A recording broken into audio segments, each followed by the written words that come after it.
Assalamu alaikum dear students. I am your teacher Muhammad Qais, lecturer Computer Science in Peace Group of Schools and Colleges Aptawad.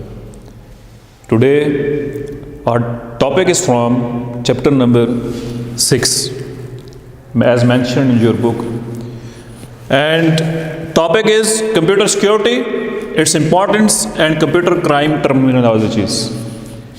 We will study 3 topics. First is what is computer security. Second is what is the importance of computer security. And third one is computer crime terminologies. So let's start. As this chapter deals with computer security, if I say you, generally tell me in your own words, what is security? What are the first points that arises in your mind? What are these points? Please write it down on your notebook. You have 10 seconds.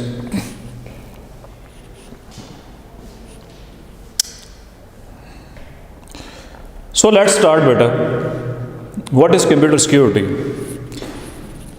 If I say what is security, to you the first that comes in my mind is that any protection, any security that is provided to something. Yes, I know these points also come in your mind also. So like this, the computer security is the way of protecting your computer information, data, resources, and much other things that can be a theft or threat to your computer.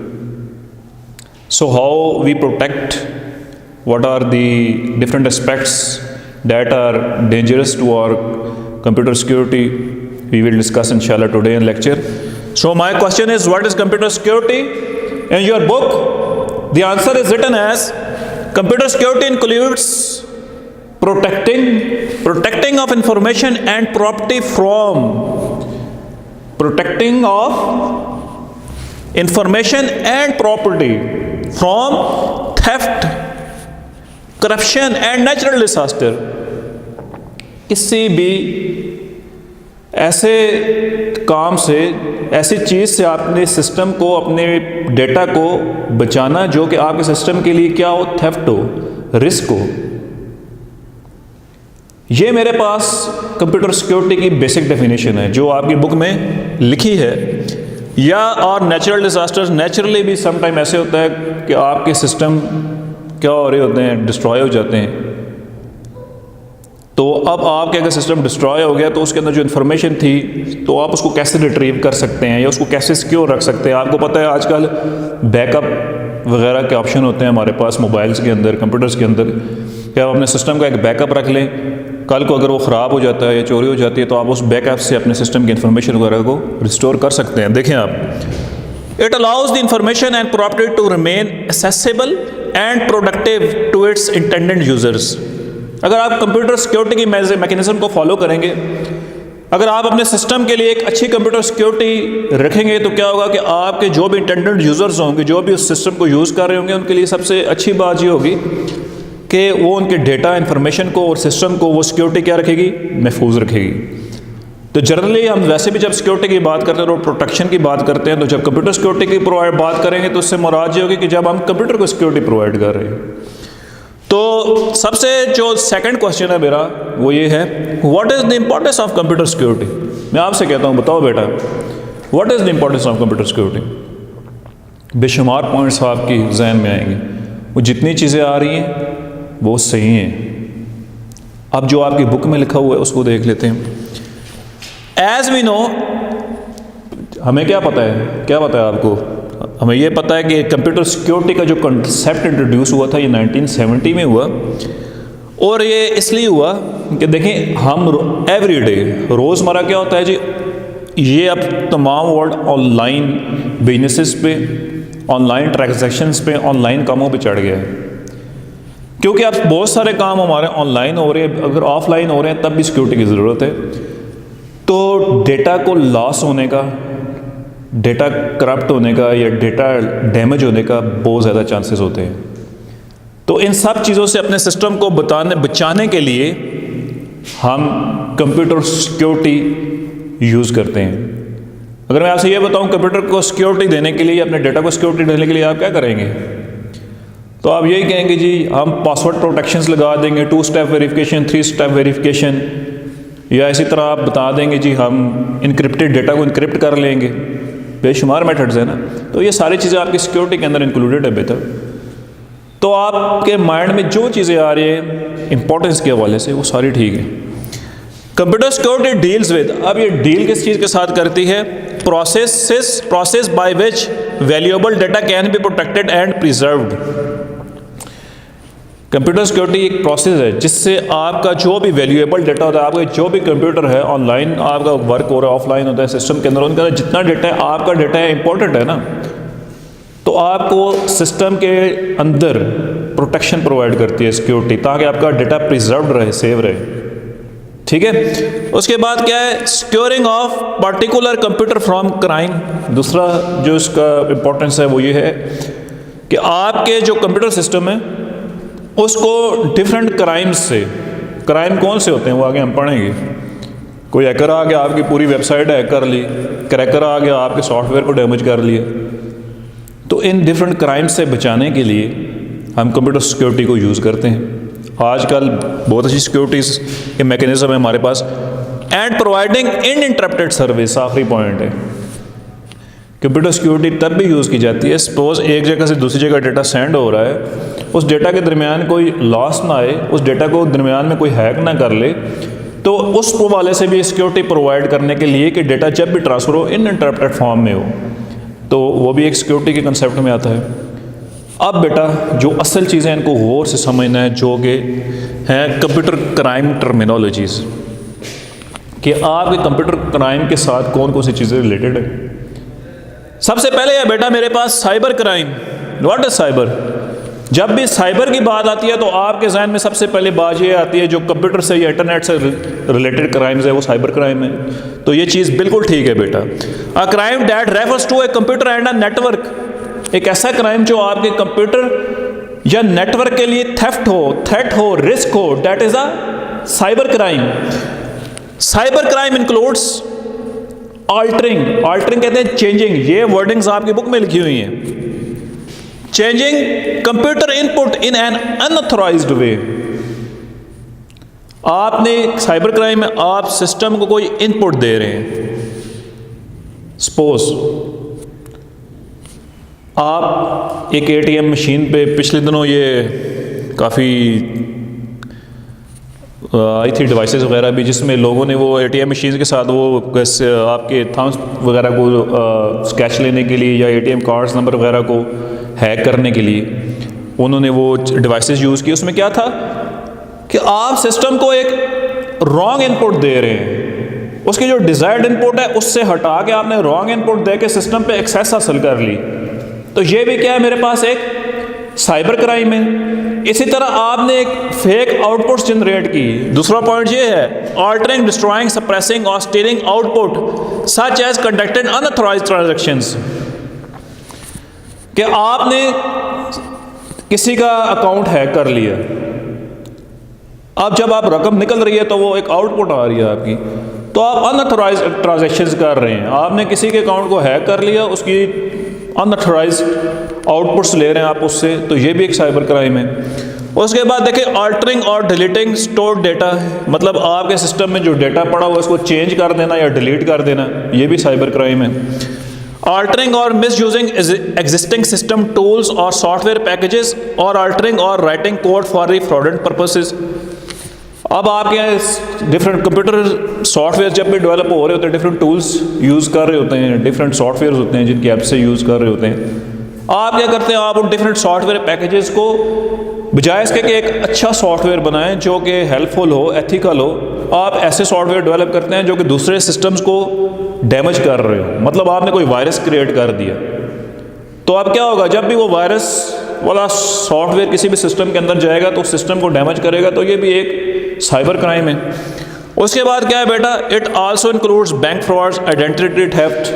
आपको पता है cyber crime online, आपने किसी का account hack कर लिया, आपने उसकी ट्रांजैक्शन की अमाउंट अपने अकाउंट में मूव कर दी, तो ये भी क्या है मेरे पास साइबर क्राइम है। या आइडेंटिटी थेफ्ट, ये है कि आपने किसी की पहचान छीन ली।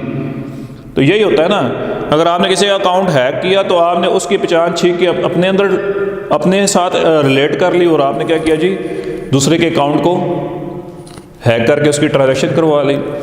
उसके बाद बेटा मेरे पास है जी हैकर। हैकिंग आती है आपको? नहीं आती? चलें, हैकिंग क्या चीज़ है बेटा, देखें। Hacking is gaining of unauthorized access to computers और टेलीकम्युनिकेशन सिस्टम्स। आपने हैकर्स के बारे में बहुत कुछ सुना होगा, आज मैं आपको डिटेल में पढ़ाता हूँ, समझाता हूँ, याद रखना। हैकर ऐसे लोग होते हैं जो किसी दूसरे के सिस्टम पर एक अनऑथोराइज्ड एक्सेस ले लेते हैं। किसी की वेबसाइट हैक कर ली, अकाउंट हैक कर लिया, सो ऑन, किसी का डेटा हैक कर लिया। तो ये क्या करते हैं कि किसी की परमिशन के बगैर उसके सिस्टम के अंदर चले जाते हैं और उस सिस्टम के पासवर्ड चेंज कर दिया, अपने कोई और पासवर्ड लगा दिया, फेसबुक आईडी हैक होगी। तो ये क्या है, ये सारा एक हैकिंग का मैकेनिज्म है। These professionals who do hacking is called hackers. अब देखें, अब ये जो कुछ लिखा हुआ है मैं सारा आपको सब बताता हूँ। देखो बेटा, हैकिंग जब भी कोई हैकर करता है, समटाइम्स कोई हैकर ऐसे होते हैं जिनको खुद कहा जाता है कि आप हैकिंग करें। हमारे जो सिस्टम है या ऑर्गेनाइजेशन है, जो इसकी सिक्योरिटी हमने बनाई हुई है, इसको हैक करके बताओ ताकि हमें पता चले इसके अंदर कौन से फ्लाज हैं, कौन सी कमज़ोरियाँ हैं। तो जिन हैकर्स को खुद कहा जाता है आप हैकिंग करें, तो वो जब उनको हैक करते हैं सिस्टम को, तो वो जो उसके अंदर थेफ्ट्स होते हैं, जो उसके अंदर फ्लाज होते हैं, वो फाइंड करके जो भी सिस्टम का एडमिनिस्ट्रेटर होता है उसको बता देता है। और वो सिस्टम एडमिनिस्ट्रेटर क्या करता है जी, उन फ्लाज को रिमूव करने की कोशिश करता है। लेकिन हैकर बेसिकली एक ऑफेंस है, क्राइम है। अगर कोई हैकिंग कर रहा है बेटा, तो उसके लिए पनिशमेंट है, दैट इज इम्प्रिजनमेंट, जेल, या क्या है, फाइन, जुर्माना, क्योंकि they are doing this thing against the laws of courts. मैं आपको हैकर्स के 3 टाइप्स बताता हूँ, आपकी बुक में नहीं है लेकिन आपने याद रखनी है। हैकर्स बेटा, एक हैकर होता है जिसको हम कहते हैं वाइट हैट हैकर,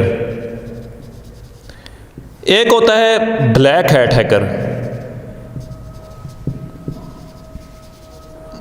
और एक होता है बेटा मेरे पास grey hat hacker.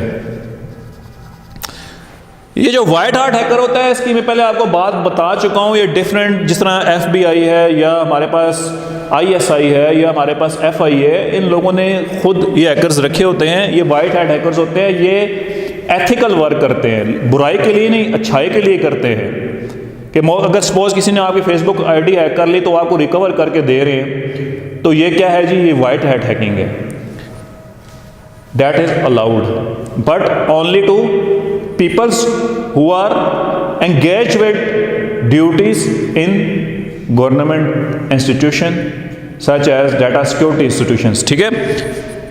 Black hat hackers जो होते हैं बेटा, ये वो हैकर्स होते हैं जो विदाउट एनी परमिशन अपनी मर्जी से अनएथिकली लोगों के सिस्टम्स के अंदर जाके उनके डेटा को लॉस कर रहे होते हैं, चोरी कर रहे होते हैं, उनके डेटा को हैक कर लेते हैं, उनकी इन्फॉर्मेशन को हैक कर लेते हैं। ये ब्लैक हैट हैकर्स हैं और इनके लिए पनिशमेंट्स जो है मैंने आपको बता दी है कि इम्प्रिजनमेंट, जेल और फाइन, ठीक है। और ये ग्रे हैट हैकर जो है, ये combination of black and white hat hacker है। ये अच्छाई के लिए भी काम करते हैं और बुराई के लिए भी करते हैं। तो ये 3 टाइप्स ऑफ हैकर्स की याद रखना। उसके बाद बेटा जो मेरे पास लास्ट है, दैट इज क्रैकर। और इस चीज़ को समझना, अक्सर लोग हैकर और क्रैकर में फ़र्क करना भूल जाते हैं। हैकर वो जिसने आपके पूरे सिस्टम को हैक कर लिया, पूरे सिस्टम को अपनी एक्सेस ले ली, लेकिन क्रैकर हैकर नहीं है। क्रैकर पूरा सिस्टम हैक नहीं करता, उस सिस्टम का कोई पार्ट आपको क्रैक करके देता है, उस सिस्टम में किसी एक पार्ट को क्रैक कर लेता है। देखो कैसे, आपकी बुक में लिखा है software cracking is the modification of software. Modification कहते हैं आपके सॉफ्टवेयर के अंदर चेंजेस लाना टू रिमूव और डिसेबल, कि आपको सॉफ्टवेयर से रिमूव करे या डिसेबल कर दे फीचर्स वो features which are considered to be undesirable, जो उसे रिक्वायर्ड नहीं होते। पर्सन क्रैकिंग दी सॉफ्टवेयर, देखें software cracking is a process of bypassing the registration and the payment option of a software product to remove copy protection, safeguards और turn demo trial version of software fully functional। अब मैं आपको ये detail में समझाता हूँ। देखो आप सब अपने सिस्टम के अंदर अक्सर सॉफ्टवेयर इंस्टॉल करते हो जो ट्रायल बेसिस पे होते हैं। 10 दिन चला, 15 दिन चला, 30 दिन चला। जिस तरह ये IDM है जो कि इंटरनेट डाउनलोड मैनेजर है, जिससे आप कोई भी इंफॉर्मेशन वीडियोस वगैरह डाउनलोड करते हैं। 30 दिनों के लिए आपको मिलता है डेमो वर्जन, ट्रायल वर्जन। अब 30 दिनों के बाद आपसे ये रजिस्ट्रेशन मांगेगा, ये कहेगा रजिस्ट्रेशन करने दो, पेमेंट करो। अब आप क्या चाहते हैं कि मैं इसका ये रजिस्ट्रेशन वाला जो ऑप्शन आ रहा है पेमेंट वाला, इसको मैं ख़त्म कर दूं इस सॉफ्टवेयर से और इस सॉफ्टवेयर को फुली यूज़ करूं, मतलब डेमो वर्जन से हट के फुली यूज़ करूं। तो आप क्या करते हैं क्रैकर्स कि ये जो इसका रजिस्ट्रेशन वाला ऑप्शन था जिसमें वो रजिस्ट्रेशन मांग रहा था, वो पेमेंट मांग रहा था, उसको क्रैक कर देते हैं, उस पार्ट को ख़त्म कर देते हैं। तो ये क्या है? क्रैकिंग है बेटा। The person who is do cracking is called cracker. मैं एक बार फिर बेटा आपको डिफरेंस बता देता हूँ हैकर और क्रैकर में। ये अक्सर आपके बोर्ड एग्जाम में भी आता है। हैकर वो पर्सन जो आपके पूरे सिस्टम को हैक करता है, पूरी वेबसाइट हैक कर ली, पूरे कंप्यूटर को हैक कर लिया, प्रोग्राम्स को हैक कर लिया। लेकिन क्रैकर आपके सॉफ्टवेयर के कोई किसी एक पार्ट को, किसी 2 पार्ट्स को जो उसको रिक्वायर्ड नहीं होते उसको क्रैक करता है। बस उसको समझो क्रैक करता है, जिस तरह आपको IDM की एग्जांपल दी। यहाँ तक था आज का हमारा लेक्चर। अगर कोई भी क्वेश्चन हो आप कमेंट में छोड़ सकते हैं। Thank you. अल्लाह हाफिज़।